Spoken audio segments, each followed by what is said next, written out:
Welcome to the B-Sides and Beers podcast.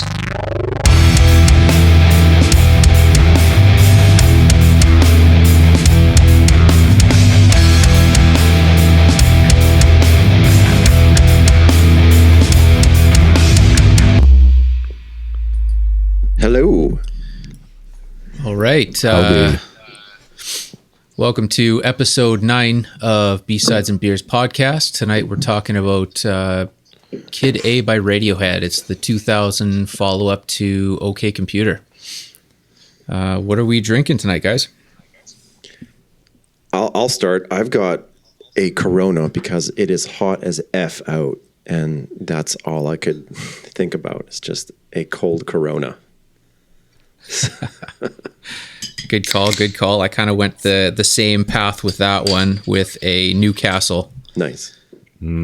Yeah, a little bit of Newcastle brown ale. I only really drink it during the summer, so. And we are definitely in the hot here. of the hot. It's tough to find here. I can't always get Newcastle. Yeah, it is kind of sparse. Yeah. I'm going back to the Phillips Brewing and Malting Company, and I'm drinking the raspberry wheat ale. So that is a brewed with BC raspberries. It has a big berry aroma with a bold juiciness and a medium body that finishes dry and crisp. Explodes in your mouth. Oh, wow. It is good. I had one before, but this is number 2. Is that a sour? Is it like a sour tasting beer, Mike? No, it's pretty sweet. Oh, okay. Actually, it tastes really good. Like, you can only kind of drink one. Like, you don't want to pound these. Yeah. Yes. Right on. Let's jump right in, shall we? I chose this album as part of my top 10 list, and to be honest, I could probably put it into my top 3 list as well if I wanted to move it in. I guess I came to Radiohead in right after Pablo Honey, kind of right when the Bends came out, and that's when I got my first Radiohead CD. And then that was kind of where it kicked off. And then I kind of wrote it into OK Computer, and OK Computer was awesome. And then I got to Kid A, and then it kind of changed everything for me. So I guess the biggest thing for me on this album and this as a band, to be able to pretty much do a complete 180 with instruments and different sounds that you're not used to and you haven't tried before, and completely own it pretty much, right? And the product that comes out of it is in my opinion, one of the finest albums that was ever made out of many albums that I've had a chance to listen to. So that's why it's in my top 10. That's why it's probably in my top 3, but that's kind of the intro and the reason why. So Nice. What do you guys got? What did you guys find? Go ahead. Well, for me with my entry into Radiohead, it was OK Computer.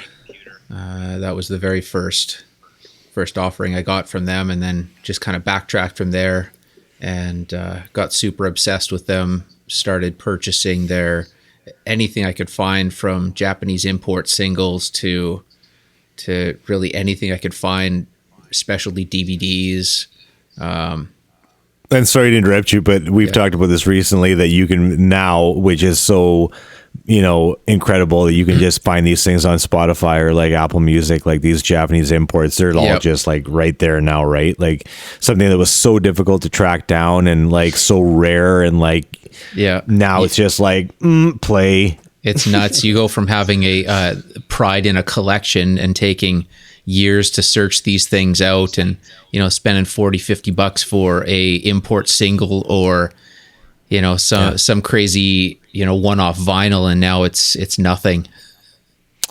Yeah, I mean, you still have the physical thing, right? I guess you still, if you still own that, right? But I got you them got to all store still, it. but yeah. Yeah. kind of takes the magic away a little bit. Yeah, just a tad. A tad. I mean, it's cool that it's right there and you don't have to go back to it, but I hear you. It's difficult because I collect vinyl, and for me, it's really gotten me into a lot of bands that I never, gave a chance before. And the problem is, like, when you have or had a Radiohead CD, for example, it's hard to justify spending like $35 on a vinyl copy of like Kid A. It's going to be awesome for sure, and it's like you get that anticipation of taking it home and unpackaging it and whatever, putting it on your record player, but it's expensive, and it's hard to justify that when you can just like go on Spotify, So Right. It's a tough one. And if you already have the CD or some sort of uncompressed audio, the sound is better on that than vinyl anyway. So Yeah, I mean, depends who you ask, but sure, yeah, Yeah, that's a debate in itself. yeah.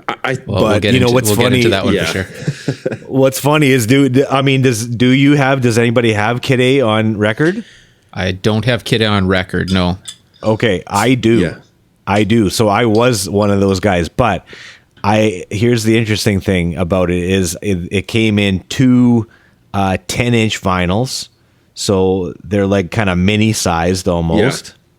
Yeah. And then it 45s, you mean? it splits it up. No, like they're like 10 inchers. Like they're like a little bit smaller than a full like size the Fisher record. Price record size. Remember those? Kind of like that, yeah. Yeah.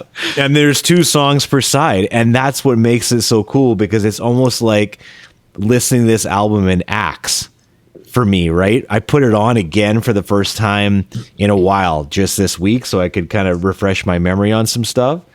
And I listened to this in like these kind of 4 separate acts because I had to turn it over and listen to 4 sides, right?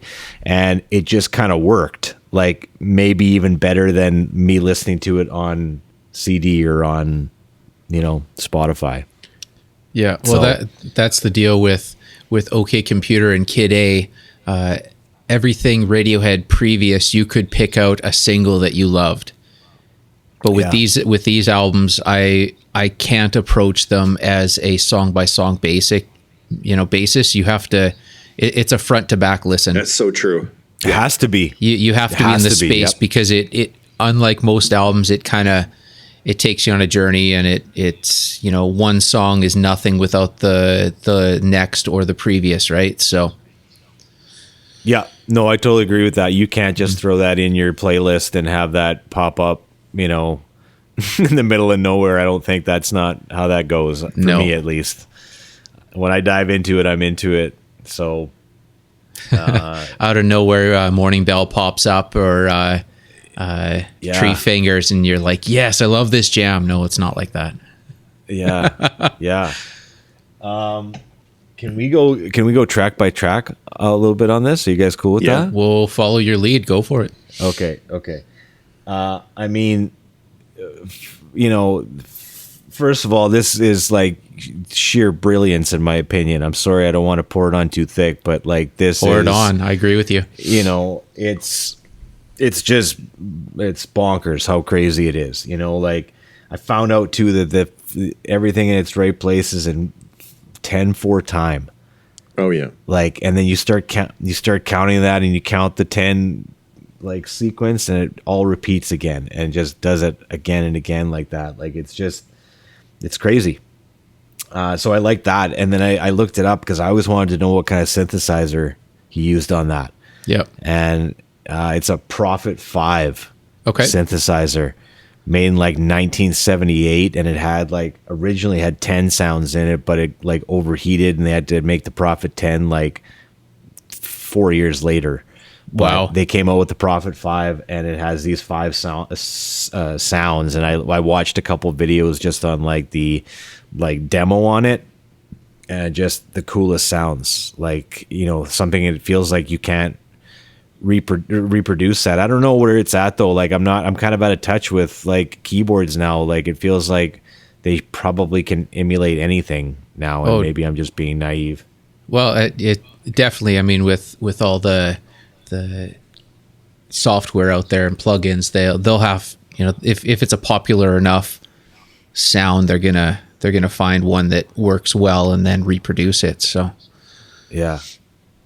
And you know what? It's so funny. You sent me that Much Music yeah. Kid A thing, and I swear to you, I was looking for that for years, and I could never remember where I saw that performance of this song, Everything in Its Right Place. Like I remember seeing the lights flashing on that video, and that you couldn't see like anybody in the band, and I was like, where did I wanted to find that again? Like The crazy top down camera angles and yeah. And the one that's hosted by Sukyin Lee. Yep. Yeah. So it was cool going back, and I totally thank you for sending me that, because it was like a long lost thing. I think I had it on Much Music and taped it, and then like somebody taped over it or something like that, right? Like yeah, I had it on VHS as well, taped, and you get into a lot of the older Radiohead interviews, and I think this is one of the best ones that I've seen, because it's so kind of intimate, and it's in her apartment, and she's a very good interviewer as well. So it was so smooth, and you could tell that Tom wasn't on edge at all. He just felt comfortable and open with everything, and going into the part where he's sitting at the piano, and the piano sounds like crap, and he's mocking her for it, and I thought that was pretty cool. Yeah, it feels like that kind of interview doesn't happen anymore. Like those kind of that style, right? Yep. So yeah, that Prophet 5, and then I was kind of looking up some of the lyrics based on just talking more about lyrics and stuff like that.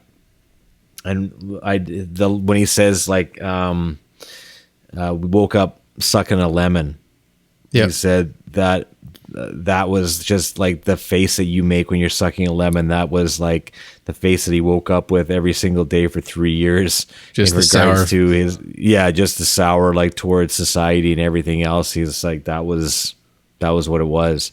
So, Well, a lot of that was very anti what they did during the tours for OK Computer, where they were just so done with it, and that's where the sour taste, the sour kind of comes from, where they were done with it. They wanted nothing to do with that genre style, guitar driven thing. So Kid A was very much a complete restart of their entire their entire career music path anyway. So, and it was just kind of cool with the lyrics for it, where Tom basically didn't want to sing on it. So it's more of he used it more so as an electronic vocal instrument than hey, I'm a singer, right? yeah. And the lyrics on it were very he would take bits and pieces and just kind of mix and match them together to like just randomly cut up words and throw them in just to get the timing and spacing of it, but they don't really mean anything for the most part. I saw that, and they said the Talking Heads used to do that too. Yeah. And just cut up like random words and like phrases that they like, and then just throw them in the hat, and then pull out ones together and be like, oh, this sounds cool together. Like, let's do it this one, right? Like, so yeah. Anyways, the first song just kind of sets the whole tone for me for that album. Like that opening keyboard part just kind of puts my mind at ease. Yep. You know what I mean? Just kind of sets the mood. You're going on a trip. Yeah. I really like the fact that this band went with a completely like new set of instruments, and like basically ditched the instruments, right? Yep. And Tom York said that he quoted this thing from Tom Waits, and I thought it was awesome. And it goes, ignorance of instruments gives inspiration. Right. And I'm like, that is fantastic. I'm like, you think about the very first time you hop on a weird instrument that you've always wanted to try or something like that, and you get a chance to finally play one, whatever it is, right? And in some way, whatever you create, because you have no idea how to play it, you create something amazing out of it, right? It Like that's sparks usually what something happens. else. Yeah, it sparks something else. Because you've got other musical talents elsewhere too, right? But Yeah. anyways, I thought that was kind of cool. Yeah, Sorry, just- Dane. I'm. If you want to jump in there, I'm sorry. I'm kind of talking over everybody here. Not at all. No, I'm happily listening along here. I was into Radiohead. I was more into like the UK sort of Brit pop thing. So I was. Were you like a pulp guy? Yeah, man. Was that the boys who love girls who love boys? No, that's Oh, Blur. Right. That was more of a Blur fan. Yeah, it was Blur against Pulp. Yeah.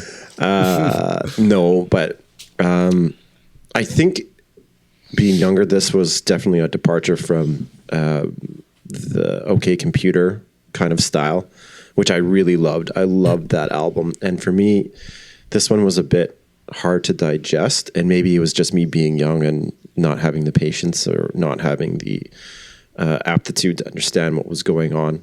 I knew it was like layered and something that was special, but I don't know. It just never really grabbed me. And it is different now for sure. I mean, I've been listening to it a little bit recently, and it's like, it's everything that you're saying. And especially like you mentioned that quote from Tom Waits. And I'm just looking here, and it took them 18 months to record this. So, I mean, that's a long time, especially when you're, reworking your sound and the way and your entire workflow, right? So I think that does make it even more special. So, but they did manage to record a lot of songs in that. I mean, sure, it took them a while to get going, and they went from recording as a full unit to, I guess, separating into smaller groups that would do their individual writing and then bring things to the group and kind of mix and match sort of separately. And yeah, sorry to interrupt you there, Mike, but I always, go ahead. I always wondered that. I always wondered, like, was this Tom York or was this Radiohead? I think this was mostly a push by Tom, because he was just tired of doing everything they did before, and he wanted a complete 180 on what they were doing. And it was kind of cool that they took snippets of past ideas from what they did with OK Computer and kind of brought it over to Kid A, but not real directly. If you look at Idiotech, you probably wouldn't have Idiotech if it if they didn't mess around with drum machines on Airbag, right? Yeah. Or the synths on Subterranean. They're very. They're brought to the forefront kind of with everything everything in its right place. The whole Happier Fitter, the sort of robotic speech. It kind of adds to the whole eerie instrumental breaks, right? In Kid A. So they kind of brought that atmospheric weird part over, but they got rid of the guitars for the most part, or changed them to do something different, not just blaring guitar riffs or using different guitar pedals and echoes and delays to build their soundscapes. It's more of a how can I use this guitar to do something completely different? You look at, I'm skipping ahead here on the tracks, but if you look at Tree Fingers, it was basically what was it?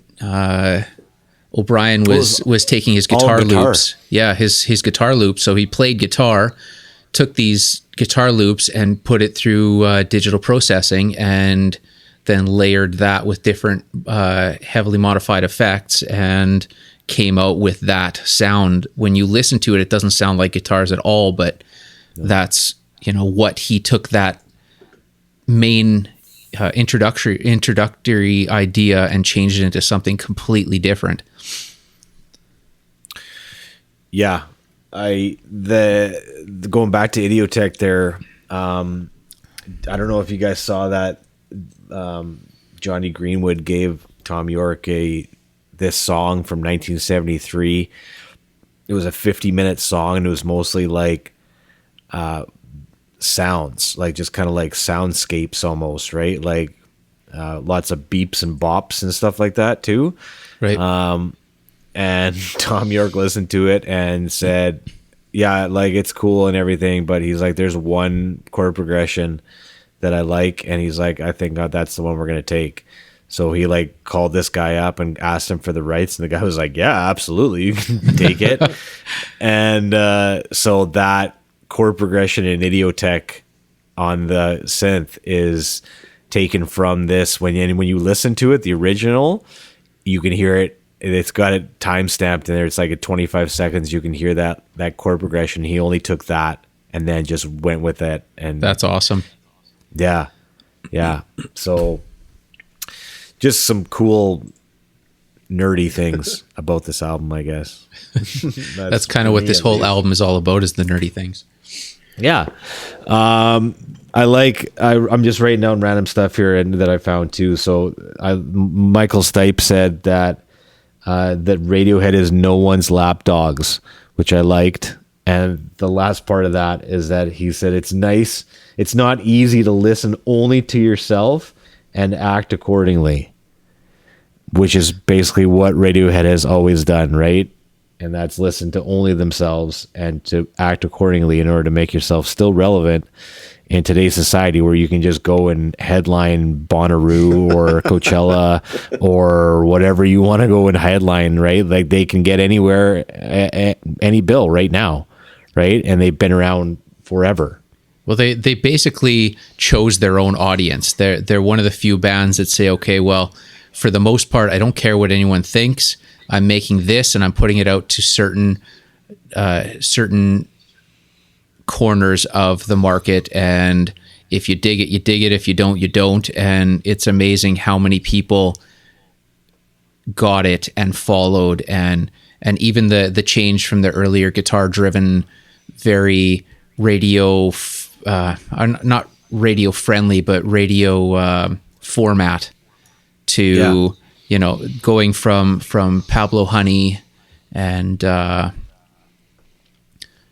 can't listen to that album either. Well, no, Pablo Honey's hard. There's a couple songs I like, but for the most part, I mean, you go from Pablo Honey to the Bends, and those are very similar. And then the huge jump 2 years later to OK Computer, which still had the guitar elements, but you could tell they were really trying to change things up. And then you get to Kid A, and it's a complete reimagining. Yeah, and it's kind of cool too, because I mean, all those guys that you're talking about, that kind of too, Dane, that like they just basically come to work and they're like, you're no longer playing the bass. Yeah. Like you're not doing that anymore, right? And like, okay, well, thanks. Like, here's a synthesizer. Go come up with some shit and come back, right? Like, I don't know.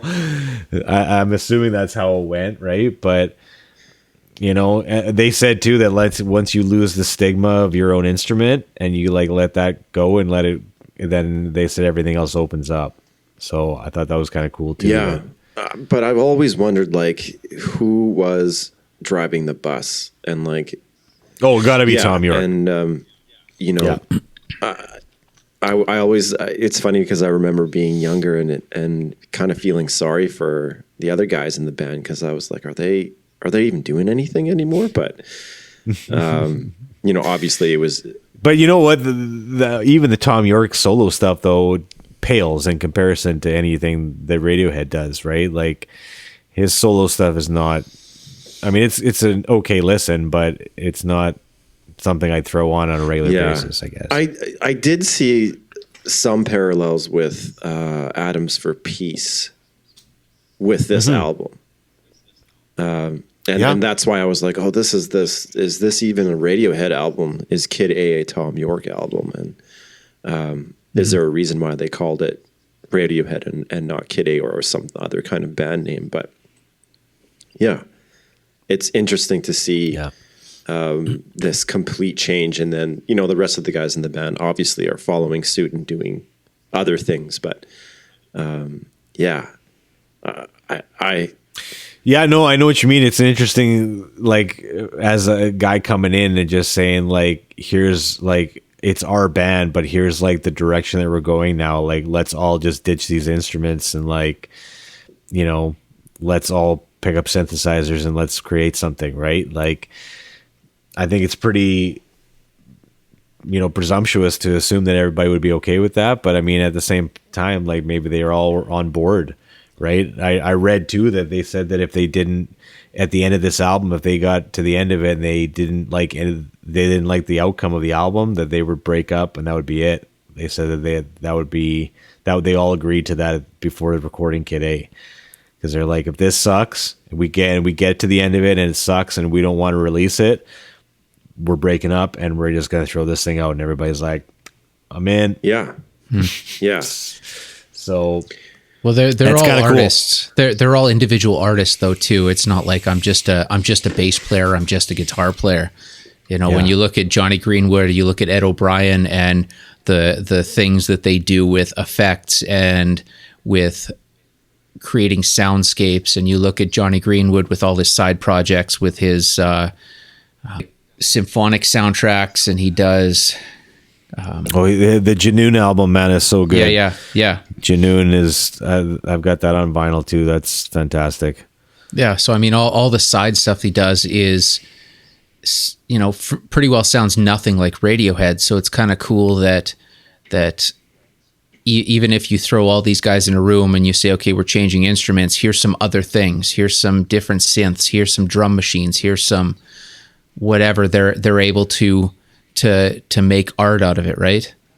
Yeah. Yeah, and that sort of makes the 18 months seem short. If you think about it, you have bands coming in and like they've been playing their instrument for however long, and then now it's like this total revamp, and you know, a year and a half is like, okay, well, you got to learn how to play it, learn what you're doing, be confident in it, execute it. That could take you over a year easily. Yeah, like Absolutely. most bands will come into the studio and they already have most of the songs written or so. But that's sort of me as like I'll just call myself like a naive Radiohead fan. And it does sound like the album is more of a process than like a finished piece. Definitely. Which also makes it, now I'm a bit older, I can appreciate that, right? It's more of a personal look into the band, if you will.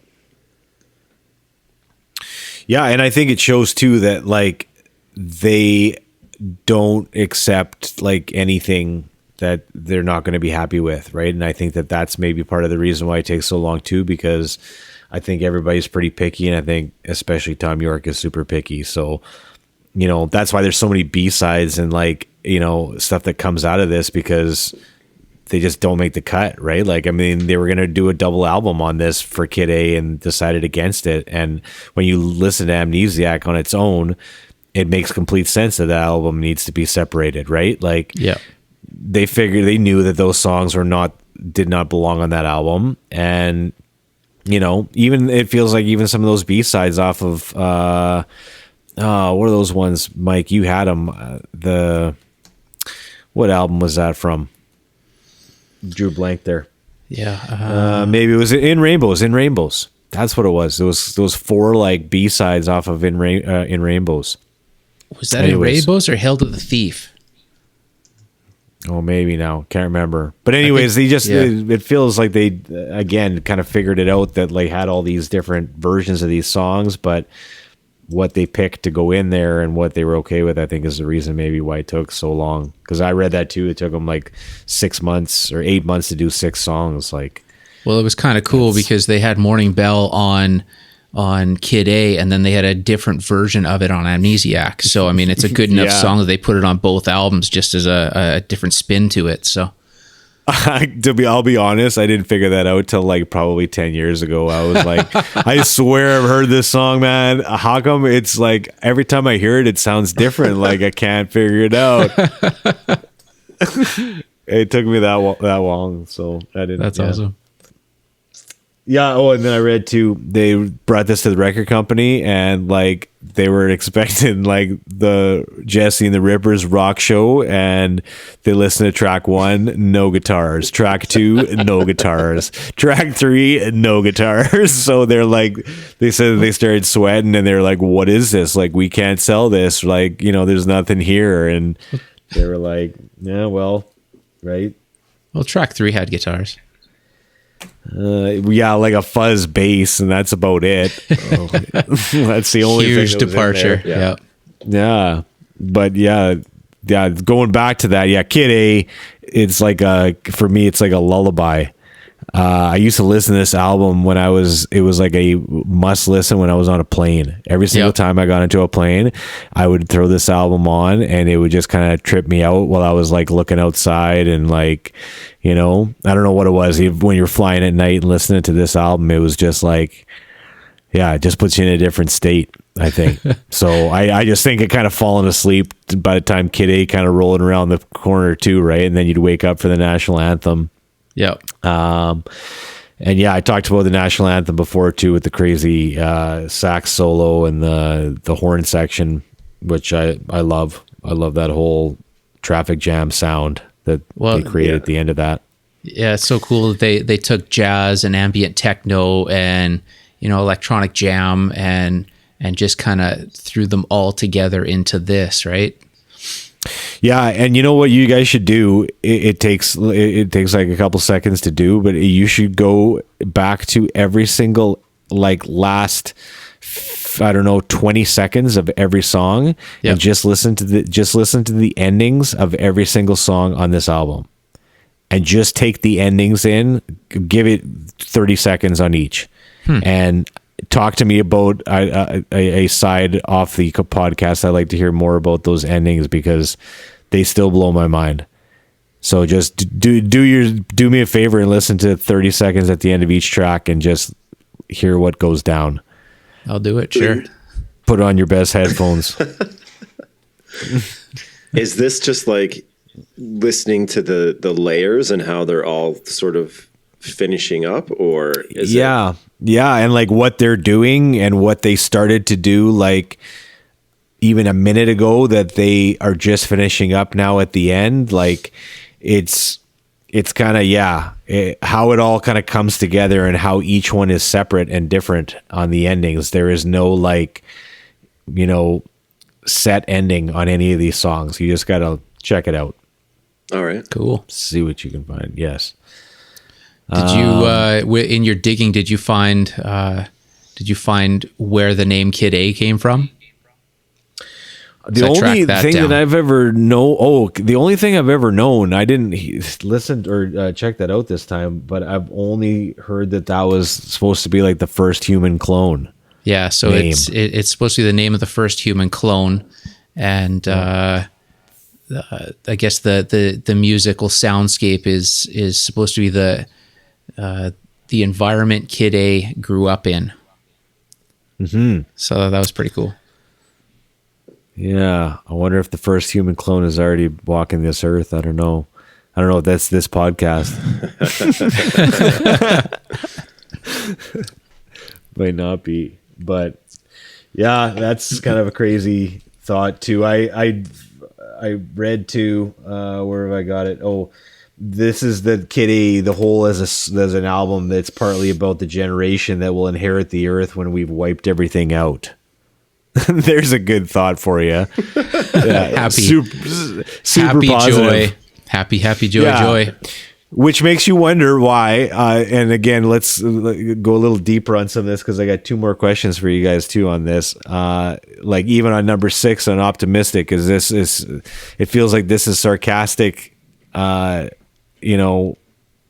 is not truly optimistic. I don't know. Like when you listen to the rest of this album and you listen to the lyrics and you get up to Optimistic and you're like, I don't believe you. Definitely. The whole album follows the same trajectory, so it's not like you're going to have the track 6 is optimistic and it's going to be a positive thing. So yeah, and the thing too that I just wanted to kind of talk to you guys about on this too, because I thought this was kind of neat. But he was talking about like the decision to go to electronic rather than coming from acoustic. So he thought about it and thought that like at the very beginning that like electronic was like bogus almost, right? Like that it was fake. And if you were trying to play something like that, it was a fake, right? But like he talked about like the realness of each voice. So like you have like a voice that gets put into a microphone that then gets transferred to your CD that then gets transferred to your speakers that comes out, right? And he thought too that it was the exact same thing with the synthesizer. That exact same process would happen with a synthesizer. So the realness of that instrument didn't matter. Right. So that kind of unlocked the whole thing. And it may sound kind of, cliche and kind of cheesy, but I don't know, like it was kind of cool. Like the thought of that, you think about that, right? Because even, when you're thinking about like recording electronic drums, you're like, is this a real instrument? Like, I really played it, but right. It's not a real kit. You know what I mean? Anyways, well, you guys thought of that. With that too, I mean, it's if you use the technology as a tool and not a crutch, kind of like Trent Reznor does. Yeah. Instead of okay, well now I don't have to learn how to play these instruments. I'm just gonna do piece by piece and cut and paste and move with all these electronic devices and drum machines to make this full song that only took you maybe an hour to put together just because you let the computer do all the work. You come at it as its own instrument, and it opens up different doors, right? I totally agree. Yeah, with you. and I think and that's I guess the thing that I need to even sell to myself at that point, right? Even when we started doing this, and it was like, I can't. You told me again, like 10 years ago, 15 years ago, maybe let's talk 20 years ago, that you would be recording an electronic drum kit. I would tell you that you're absolutely crazy, and I would never ever do it. Right, but. Then when you kind of realize the capability and the limitations of recording a live drum kit off the floor when you don't have $10,000 to spend on that, then it's like, you need the right mics, the right mic placement. You need the proper room. You need an engineer that knows how to set up and record a live acoustic kit properly, or, with where you come from, most people that don't have 10 grand to spend on just getting drum sounds in a studio, where they can buy an electronic kit and buy a program called Superior Drummer that has all these hyper recorded drum samples from any kit to any studio to any room to any engineer doing these things, and get so close. There is still a difference, I can tell, but it doesn't even matter anymore for the most part. I mean, if you think of it as a tool, what's gonna get this idea out of your head? Do you have to have an acoustic kit, or can you get away with doing electronic? And how many people other than you and the engineer are really going to tell? Can I throw something at the end of the Mike? day? Yes. So I totally agree with you. And I think like the analogy of a tool to like, let's say, express yourself differently is like awesome. But I've been sort of interested in what can happen with those tools, and specifically like the parameters that those tools create. Right. So for example, you have someone on off topic, but here's my example. You have someone who's designing something in AutoCAD, and you can only use the tools that AutoCAD has given you, and your output, your product at the end will only have those qualities. Where if you used a piece of paper and a pencil and your brain, it could be something completely different, and you could have reached a whole other, level of potential. And I think it's like, it's the same with when you take a look at, and I'm kind of on like a art design modern art trip here because I'm just actually looking at parallels between John Cage and this album. I love John Cage. I played John Cage. Yeah, it's interesting because when you take a look at a lot of forms of modern art, when you look at a Picasso, you're like, oh, my like niece can draw this. But the thing is, like, it's drawn by a master, and Picasso knew how to do classical forms of art. He was like a master at sketching portraits and things like that. And I think the same goes with people who are utilizing these programs. I mean, you have everything at the tips of your fingers, but you got to understand how to use those tools. You got to have that foundation, that understanding. And maybe that's what people are getting at when they're saying, like, is this actually like valid? You know, maybe you need to go through those steps and mic up a drum kit on your own to really understand the power or how to use like one of these programs that allows you to do anything. So I think it's like, right. Well, go ahead. Sorry. Yeah, no, I was just saying that I think it's like, you know, you can throw everything at it, including the kitchen sink, and you know, you could have every ability, but it still could sound like crap because you don't have that that perspective or the that knowledge. Yeah, exactly. That like initial foundation or that context of like what is the idea that you're trying to express and why are you doing it? Right. Well, the way recording software works now, it's not quite like a CAD program where you're stuck in a box and these are your limitations and you have to follow these parameters or you can't achieve the ideas you want, as opposed to pen and paper where you can, like you were saying, you can take it to whatever level. With the programs that are out now, it's so wide open. You can know nothing and come up with cool things, or you can know everything and come up with cool things. Like it all depends on how much time you want to put into it. A lot of these programs, I'll jump into a new synth program, or I'll drum machines, or I'll add something to a track where I've never used it before, and I just dive in and something cool and interesting comes out of it, that if I sat with something and I tried to figure it out, you know, you can't be overly meticulous with the direction you're going with music, because it's art, right? So it's basically like, what paintbrush do you have? What colors do you have? And not necessarily the more programs you have equals the more brushes and paint you have, but it just opens up doors, and it can be as easy or as difficult as you want it to be, right? Right. Yeah. Yeah. Like if you have an idea, you don't even have a main idea to a song yet, so you open up a synth program that has random rhythmic synths, and you start messing around with different keys and different how long you're holding these to get the up kind of a rhythmic thing going, and then you can build songs around that as well. Or you'll build something with a drum machine, and it can have great drum samples, or it can have really kind of low tech digital samples, but it sparks creativity, I find, anyway. So I can sit down and have no idea, and an hour later I have a solid song that, you know, then you can take to a next level. Even I know a lot about the recording, but I don't know a ton about the engineering stuff yet. I'm still sort of learning that. But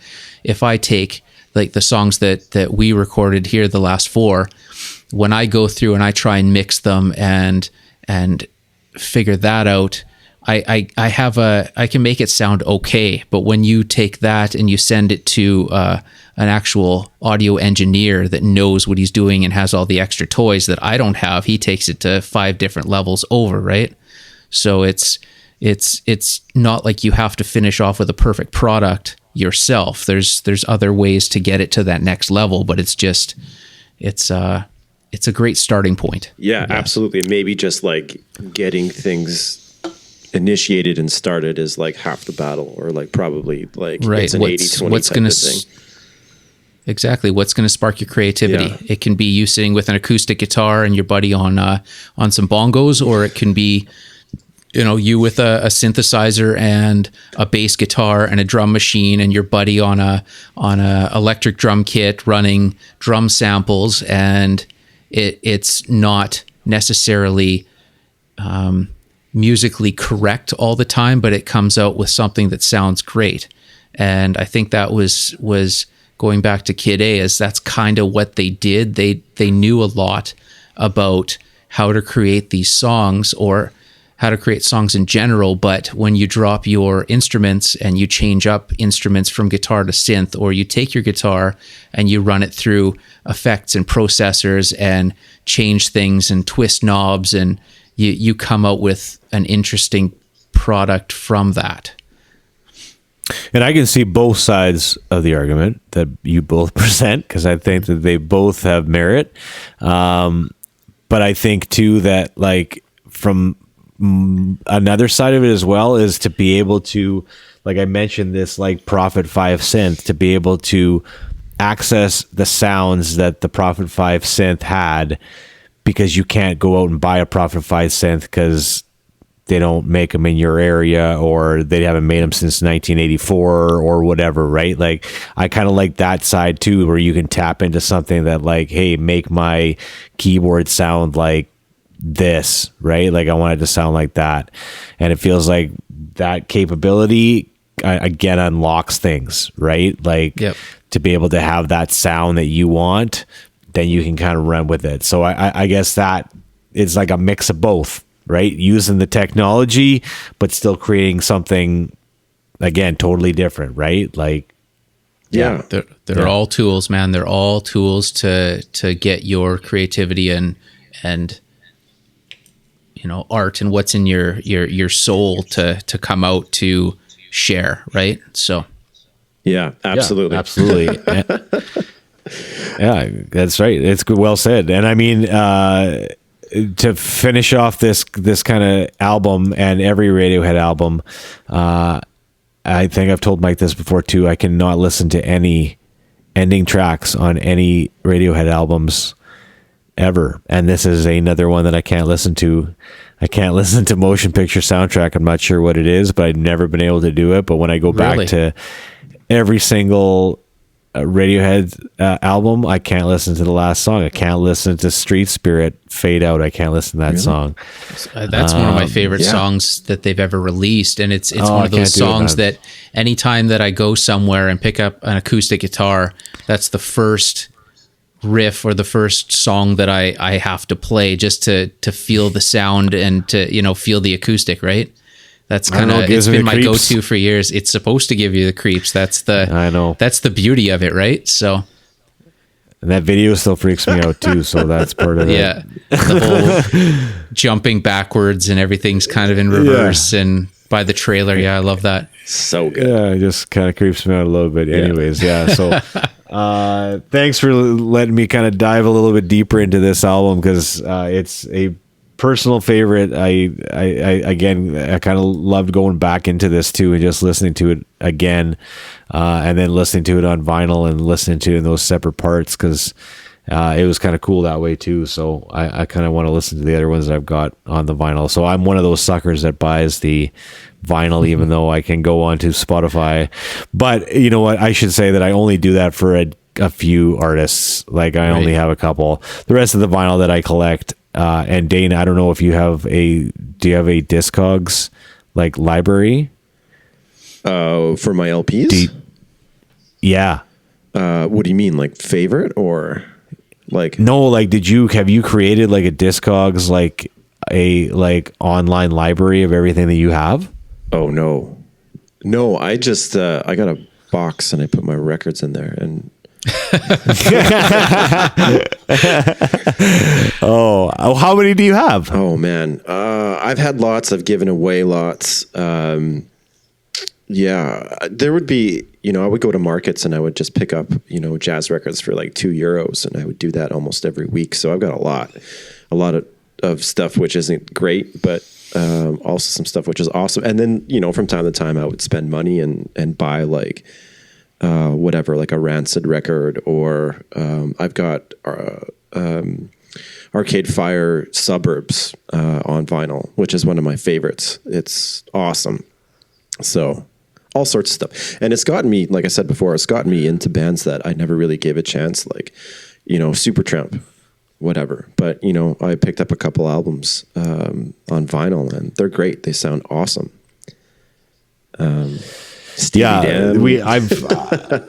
Steely Dan, yeah. So See, I went to full nerd one spring break, and I uploaded all of my vinyl to Discogs and just like found out about every one. And the majority of them were made in Canada and printed in Canada, so like there wasn't any like massive gems there. But yeah, anyways. Yeah, I don't. Yeah, for me, it's not necessarily. I mean, the sound of a record is cool, and I appreciate it. But for me, it's more like the experience, like flipping it over to side B and like just, having albums sort of like all over the place when you're having a party or something like that, and just sort of like taking a risk on something and pulling something out and chucking it on and turning it up. And it's just the experience for me that I really like about vinyl. But who knows? Maybe one day. with all the time that you're going to have here coming up. Thanks. You're like the 1 millionth person who's told me that. Doomed.